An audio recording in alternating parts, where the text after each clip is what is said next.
everyone, Trunix here.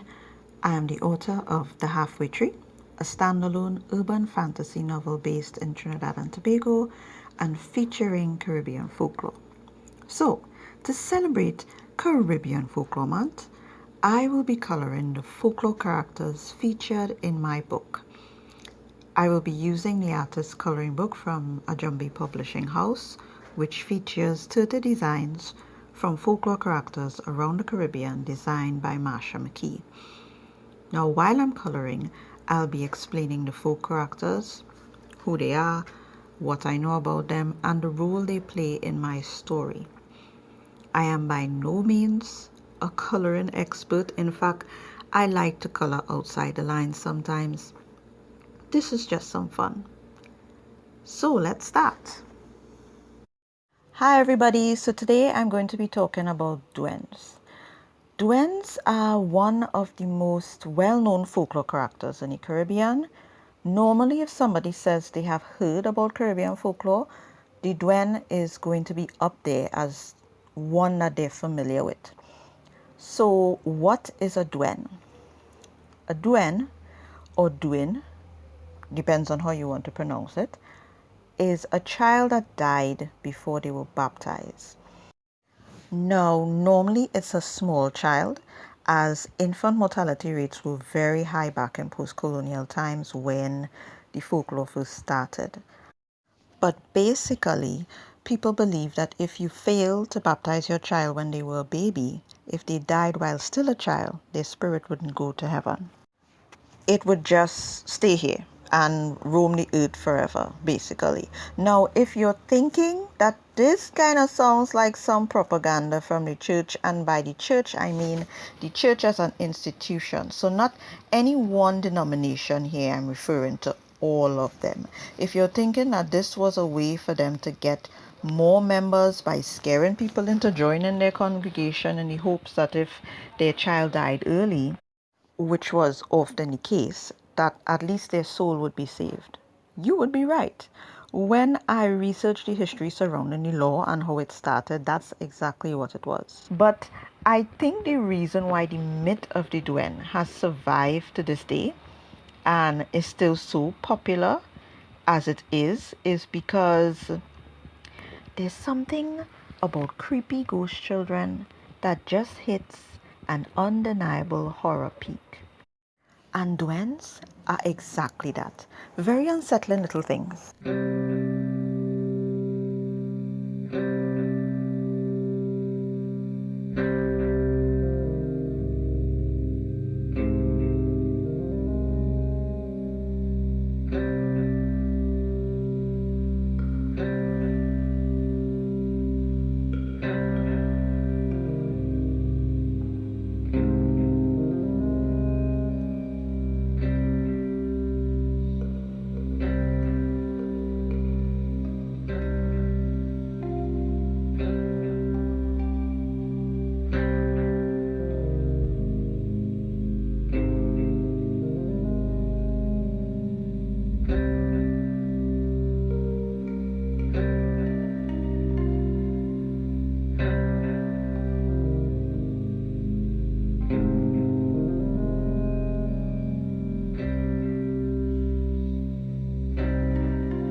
So what does a duende look like? They are said to have large straw hats on their head, which covers their entire face because, other than a mouth, they are said to have no face. But their defining feature is the fact that their feet are turned backwards. Their toes are where their heels should be, which is why, unless you're absolutely sure it's a Dwen and not some other child, it's so hard to follow their trail because you can't tell which way they were actually going or coming from. Now, Dwens are said to be very mischievous. They love to play and have fun and pull pranks on people, but they are dangerous to living children because they are the epitome of the saying, friends will take you, but they don't bring you back. Something that most children in the Caribbean for generations have heard their parents say. Children long time were warned not to go into the forest or play near rivers because you could be led away by a Dwen. So the children would be playing, the Dwens would join them. The children would think it's just another child and would follow the Dwens into the forest plain, and eventually the Dwens would disappear as they are actually zombies. And the living child would be left alone and get lost. And if they happened to die and weren't baptized, they would turn into a Dwen as well. The horror. Yes, most people who have read my book, The Halfway Tree, have said the most unsettling parts were with the Dwens. And while I would like to take full credit for that, they're just real creepy, like Jumbie children are not it.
So, in my book, there are two parts, and part one is called Dwens.